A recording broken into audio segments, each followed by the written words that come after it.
Tenemos información y una actualización sobre lo que ha ocurrido tras el derrame de tóxicos de Grupo México en el río Sonora.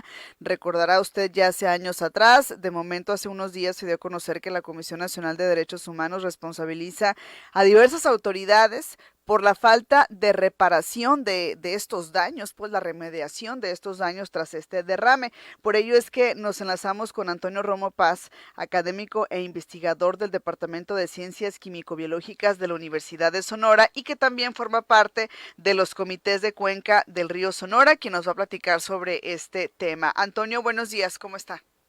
Buenos días, Miriam. Pues sí,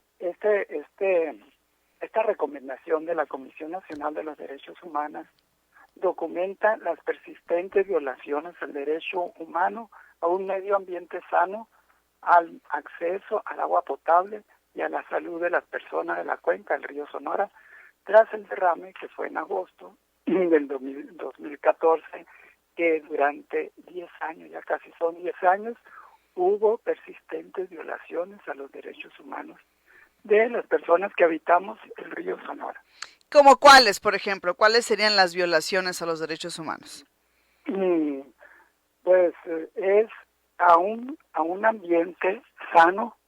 Esto se trata, les voy a platicar cómo fue al principio. Al principio, en época de Peña Nieto, se cerró el expediente del río Sonora, ¿no?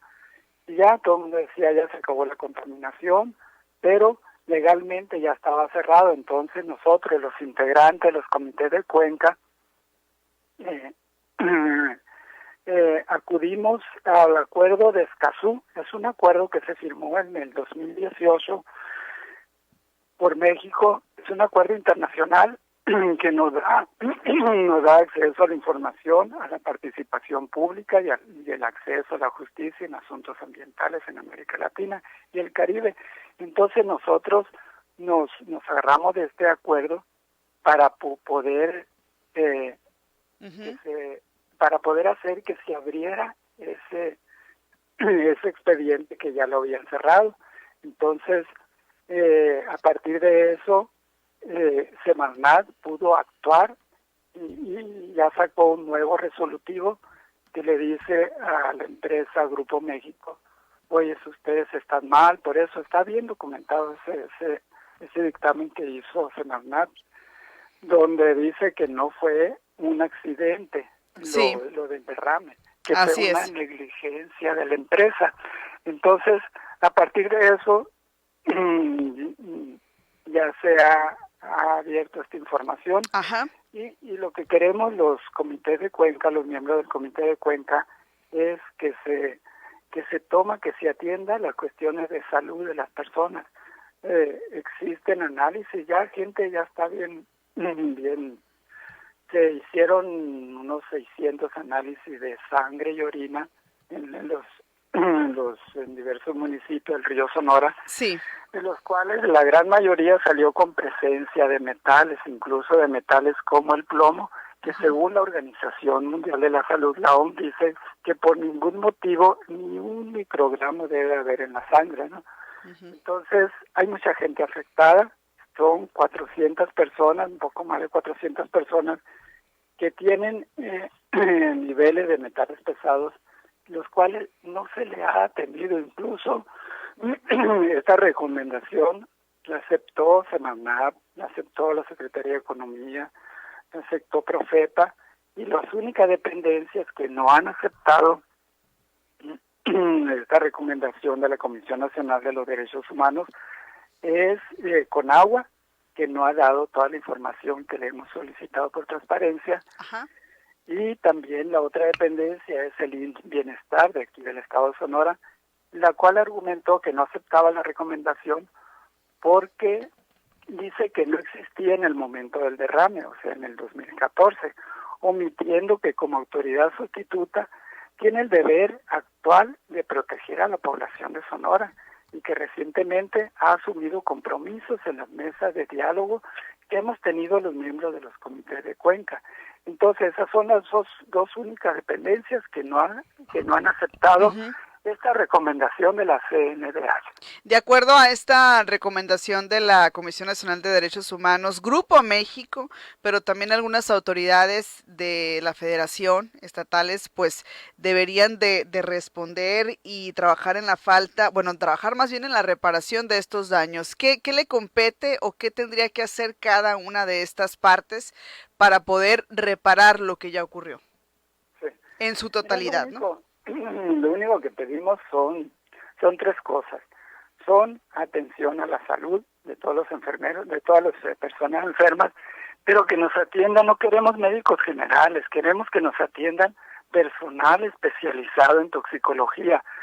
Como usted sabe, tenemos un hospital de especialidades que no tiene toxicología, siendo Sonora un estado eminentemente minero, y se van a seguir ocasionando esas contaminaciones. Toda la zona del río Sonora, somos alrededor de 23,000 habitantes, estamos en riesgo todos los que vivimos en esa zona, porque este no fue el único derrame que hubo. Sabemos que antes, en el 82, hubo otro derrame, está documentado en muchos periódicos, y incluso el de agosto del 2014, hubo otro en septiembre que nadie nos dijo nada, hasta después que cambiaron de autoridades, cuando supimos que había habido otro derrame también. Entonces es una zona eminentemente mineralizada, sí es cierto, pero si tú le echas, o sea, nosotros les hemos dicho a la autoridad, oye, si no se tiró 1 litro de leche al río Sonora, se tiraron 40,000 metros cúbicos de veneno, de tóxicos, de todos los metales pesados, 40,000 metros cúbicos de ácido sulfúrico con metales pesados. Eso fue la gravedad, y lo que pedimos es un ambiente sano, pedimos atención a la salud. Ajá. Y agua potable. Acá tengo también un dato muy interesante, Antonio, dice por acá que, bueno, de acuerdo, ¿no?, a esta recomendación de la Comisión Nacional de Derechos Humanos, se deja muy claro que la responsabilidad de Grupo México en este desastre, pues más bien ellos son los responsables, pues nos lo deja muy claro, y que la empresa tiene la obligación de remediar y reparar el daño persistente, y a las autoridades lo que le tocaría es garantizar que Grupo México lo haga a través de mecanismos legales. ¿Es correcto? Así es. Así es. Y todavía está en litigio todo eso, incluso Semanal puso una demanda penal contra Grupo México, pero mientras tanto ya han pasado 10 años que no se les ha dado atención con médicos especializados, que es lo que estamos solicitando, que se atiendan a las personas. Ha habido muchas muertes por cáncer, incluso los metales pesados, lo primero que afectan son los riñones y el hígado, además de cáncer. O sea, con los metales pesados no se siente los primeros 5 o 10 años, pero ya después de 10 años empiezan los trastornos ya generales, como son cáncer. Muy bien. Es lo principal que producen los metales pesados. ¿Qué sigue después de esta recomendación emitida por la Comisión Nacional de Derechos Humanos? ¿Qué harán ustedes en los comités? Que primero que se atienda, que acepten esa recomendación. Nosotros le decimos, es como una auditoría para una empresa. Todas las auditorías son buenas, ninguna auditoría es para echar a perder una empresa, sino que las autoridades de salud del Estado Sonora que se pongan las pilas y que acepten y que continúen las mesas de diálogo que hemos tenido, que han sido infructuosas, porque no, nosotros respetamos mucho a las autoridades, queremos el diálogo con ellas, pero no se ha llegado a ningún acuerdo, pues no se nos han atendido por médicos especializados en el área. Ya las personas afectadas, pues sí, que se atiendan. Los que tienen afectado con riñón, pues que se atiendan con el especialista. Los que tienen afectado el hígado, pues sí, pero muchas personas que todavía no sentimos síntomas, porque así son los metales pesados, no dan síntomas luego. Tienen que pasar 5 o 10 años para que puedan salir los síntomas. Entonces, que nos den atención las autoridades de salud y que acepten estas recomendaciones que nos da la CNDH. Bueno, importante también que dice esto de los síntomas, que estos se presentan mucho tiempo después, entonces hay que pues llevar todo un expediente clínico, ¿no? sobre esto justamente, y especial atención a estas personas que están ya con síntomas a estas alturas, a 10 años ya de este derrame. Muy bien. Antonio, ¿algo más que usted desee agregar? Otra cosa que nos damos cuenta en las mesas de Sí. diálogo que ya hemos tenido con el sector salud de todos los niveles, desde Jorge Alcocer, del subsecretario, de todos, que entre las autoridades verás cómo existen egos, no se ponen de acuerdo, se echan la culpa unos con otros y nosotros los vemos porque dialogamos mucho con ellos, pero hace falta mucha coordinación entre las autoridades de salud y otras autoridades también que tenemos, que trátese de autoridades federales como estatales, que se pongan de acuerdo entre ellos mismos, porque y Sí. los perdedores somos nosotros los que somos habitantes del río Sonora. Muy bien, pues muchísimas gracias a Antonio Romo Paz, académico e investigador del Departamento de Ciencias Químico-Biológicas de la Universidad de Sonora. También es integrante de los comités de cuenca del río Sonora. Saludos, muchas gracias, Sí, Antonio. muchas gracias por el espacio.